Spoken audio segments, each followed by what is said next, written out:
Okay, being old, I have to read. I think the athletic director here wasn't born when I was here.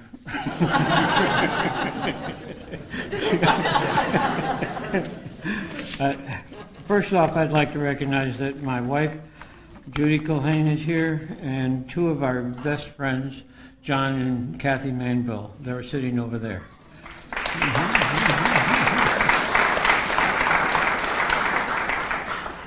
Seriously, I just wanted to thank you all and everyone at St. Mike's for this honor, the recognition that I am receiving today, and to share a bit of what St. Mike's has taught me.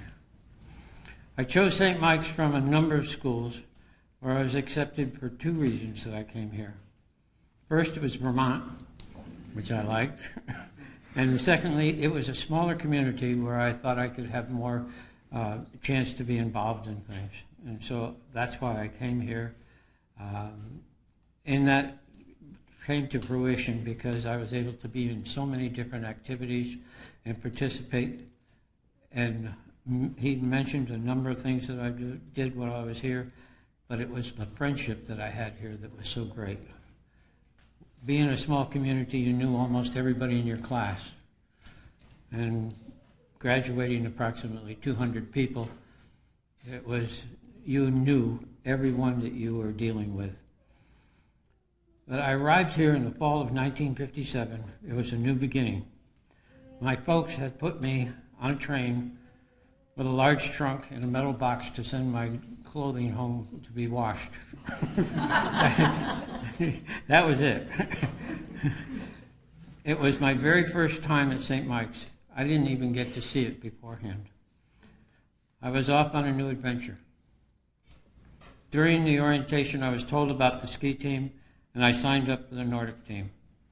It was run, run, run around the campus. Then came the snow. Then it was on skis, cross-country skis around the campus. And then the jumping. The jumping, we didn't have a jump, but UVM had a jump, and we would go over there and use their jump to do it. That was an interesting part, talking about the jump over at UVM. I'd never jumped before. First jump off of there, I did fantastic. Landed right on my butt. But it worked out. You keep doing it. Because we had a motto while we were here is, I'm going to make it work. I'm going to make sure that we can be able to represent this college, and don't give up. You can fall, but you can't fail. That was the way it was going to be. I did ski off-road events, as they talked about. We had four at that time: downhill, slalom, cross-country, and jumping. Obviously, jumping is not a part of it today, but the school was fortunate enough to be able to find the wherewithal to build us our own jump on campus, and that made it so much easier for us to be prepared to go to the other schools. We had about 7 or 8 schools that we competed with in this area. And with that, I was happy enough to be able to do the one I really appreciated, and that was the jumping. And in that, my best event of all the 4, I was able to win the tournament 2 years in a row. But I'll tell you about the last year.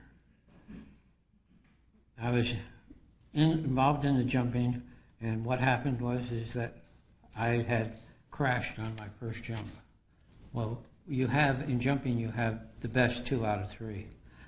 And it was my fellow people that were here, my teammates, that allowed me to really continue to get my spirits up to go in and do the best I could. And in the next 2 jumps, I was able to best the rest of the competitors. What that says is, you can do it. And they said it, and I was able to do it. And I appreciated that. That was St. Michael's.